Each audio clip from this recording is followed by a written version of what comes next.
Voici comment un chrétien peut réussir ses projets. Étape 1. Commencer avec la prière. Pourquoi commencer par la prière? Parce que c'est dans la prière que l'on recherche la volonté de Dieu. Dieu est notre Père, notre Créateur, mais aussi notre premier conseiller.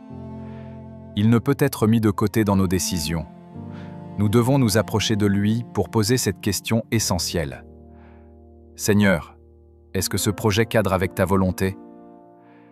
Il faut ensuite attendre sa réponse, être à l'écoute de ses directives, car Dieu connaît le passé, le présent et le futur. Là où nous ne voyons qu'un début, lui voit la fin. Il sait si ce projet est bon ou mauvais, va réussir ou échouer, sera une bénédiction ou une distraction. C'est pourquoi il est essentiel de consulter Dieu en premier.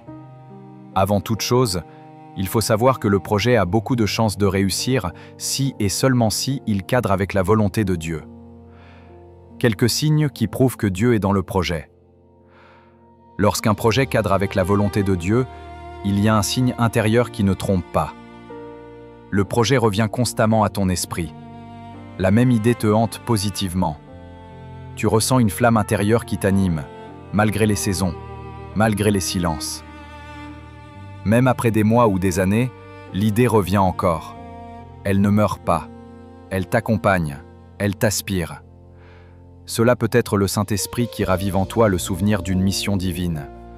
C'est un indicateur spirituel fort. Dieu est dans cette affaire.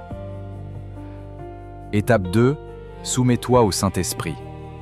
Tu as remis ton projet à Dieu? Alors ne le reprends pas en main comme si Dieu ne suffisait pas. Reste dans une attitude de soumission, pervasive. Attends, obéis. Sois rempli du Saint-Esprit, car c'est lui qui t'enseignera toutes choses. Quand le Consolateur sera venu, l'Esprit de vérité, il vous conduira dans toute la vérité. Jean 16, 13. C'est dans la prière, dans l'écoute, dans la méditation de la parole, que tu comprendras les méthodes de Dieu pour faire avancer ton projet selon son plan. Étape 3.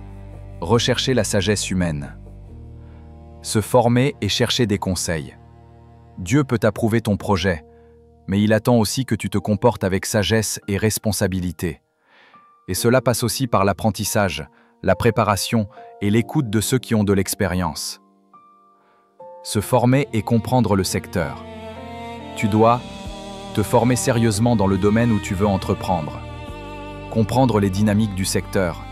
Étudier les exigences pratiques, les tendances, les risques et les opportunités. Dieu n'agit pas dans la confusion, et même si ton projet est spirituellement approuvé, il te demande de le gérer avec excellence. Les projets échouent faute de délibération, mais ils réussissent quand il y a de nombreux conseillers.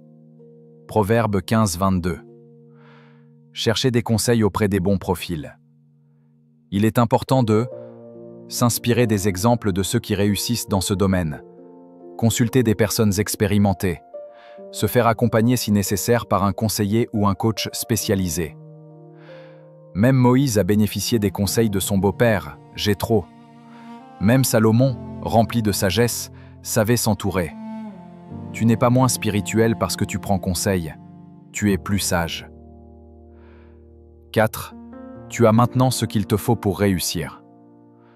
Si tu appliques ces 3 principes, la prière sincère, la soumission à Dieu, la recherche de conseils spécialisés, alors tu tiens les clés pour réussir tes projets avec l'aide de Dieu.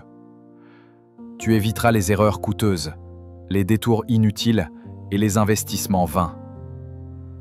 Dieu veut que tu réussisses, mais il veut surtout que ta réussite glorifie son nom et t'attache encore plus à lui. Si tu as aimé la vidéo, écris en commentaire « Seigneur, je te remets mes projets ». Partage ce message à un ami.